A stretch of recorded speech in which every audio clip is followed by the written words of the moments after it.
जीवनाच्या 3 गाथा भाग 1 सम्यक साधना प्रवेश. यातलं पहिलं प्रकरण जे आहे ते आज आपण पाहणार आहोत.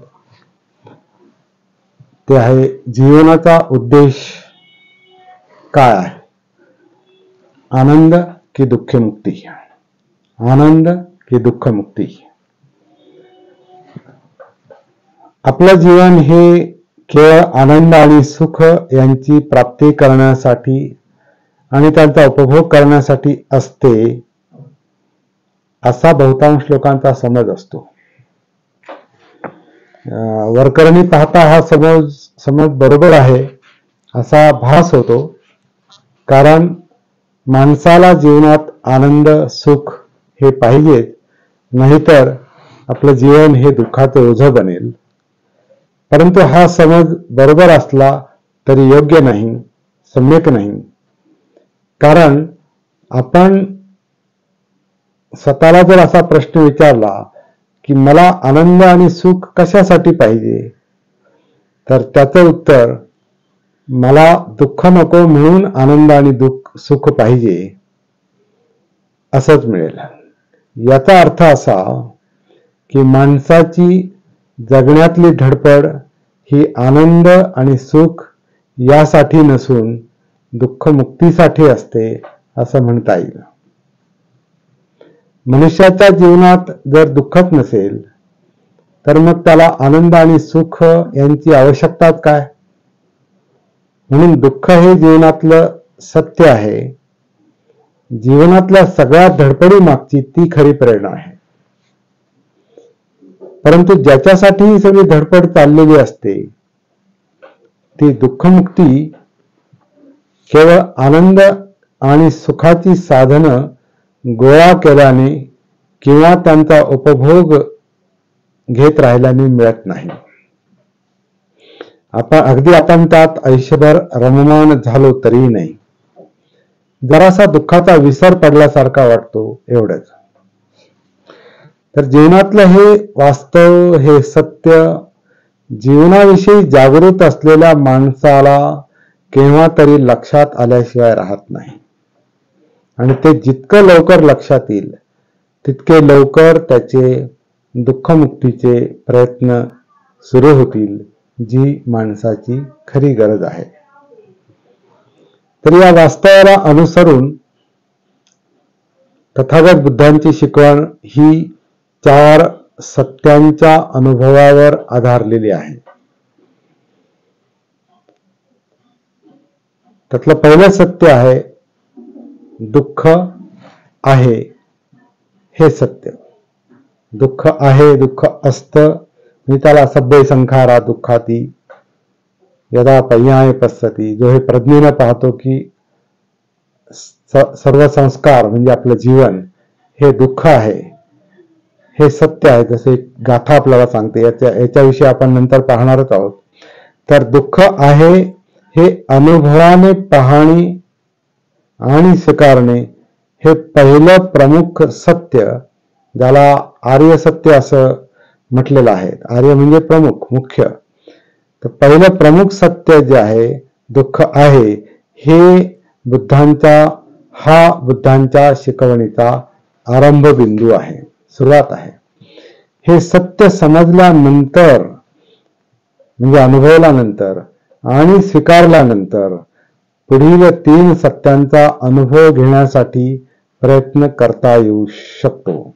याचा अर्थ असा की जोपर्यंत दुःख समजत नाही, दुःख आपण अनुभवत नाही, ते स्वीकारत नाही, तोपर्यंत आपल्याला पुढच्या 3 सत्यांचा अनुभव येऊ शकत नाही आणि त्याचं महत्त्वही पटू शकत नाही. तर दुःख आहे हे पहिलं सत्य आहे. पुढची जी 3 सत्य आहेत त्याला अनुक्रमे दुःख समुदय, दुःख निरोध आणि दुःख निरोधगामिनी प्रतिपदा असं म्हटलेलं आहे. त्यांचा अर्थ असा, म्हणजे दुःख समुदय याचा अर्थ असा की दुःखाचा उदय हा विशिष्ट कारणाने होतो, म्हणून त्याला दुःख समुदय म्हटलेला आहे. त्या कारणाचे निवारण झाले की दुःखाचे निवारण होते. त्याला दुःख निरोध किंवा दुःख मुक्ती किंवा निब्बाण म्हटलेलं आहे. निब्बाण म्हणजे दुःखाच्या कारणाचं निवारण केल्यानंतर जो अनुभव येतो, दुःख निवारणाचा अनुभव येतो, त्याला निब्बाण असं म्हटलेलं आहे. आणि चौथं जे सत्य आहे त्याला अर्थातच दुःख निवारण करण्याचा मार्ग किंवा दुःख निवारण करण्याचा उपाय असं म्हटलेलं आहे. त्याला दुःख निरोधगामिनी प्रतिपदा म्हणजे दुःख निवारणाचा मार्ग असं म्हटलेलं आहे. तर यावरून हे लक्षात येतं की दुःखाचे अस्तित्व स्वीकारल्याशिवाय दुःखमुक्ती मिळू शकत नाही. ज्याप्रमाणे गंभीर रोगाने आजारी असलेल्या माणसाने मला अमुक एक आजार झालेला आहे हे स्वीकारल्याशिवाय तो त्या आजारावर उपचार करून घेण्यासाठी तयार होत नाही. नाहीतर मला काही झालं नाही किंवा मला उपचाराची भीती वाटते असं जर तो म्हटला तर त्याचा आजार बरा होणार नाही, कारण तो उपचारासाठी तयार असणार नाही. त्याचप्रमाणे दुःख आहे हे वास्तव स्वीकारल्याशिवाय आणि त्यावर उपाय केल्याशिवाय दुःखमुक्ती साध्य करणे माणसाला शक्य नाही.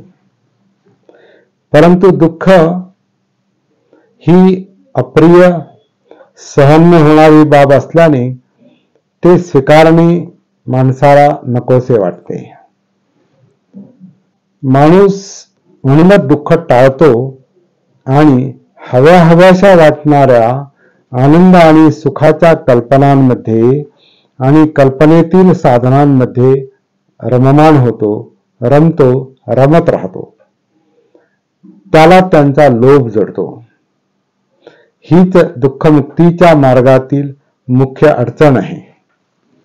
आपली सगळी आनंदाची साधनं आणि त्याविषयीचे विचार हे आपल्याला नकोशा वाटणाऱ्या दुःखापासून दूर राहण्यासाठीच असतात. परंतु दूर राहिल्याने समस्या काही सुटत नाही.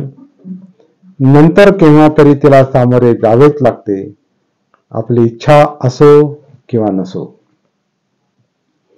तेव्हा मनाच्या पातळीवर घडणाऱ्या या सगळ्या मोहमय म्हणजे भ्रामक अज्ञानग्रस्त घडामोडी आपण मुद्दाम घडवून आणतो असं नाही, तर त्या नैसर्गिक कार्यकारण भावामुळे घडतात.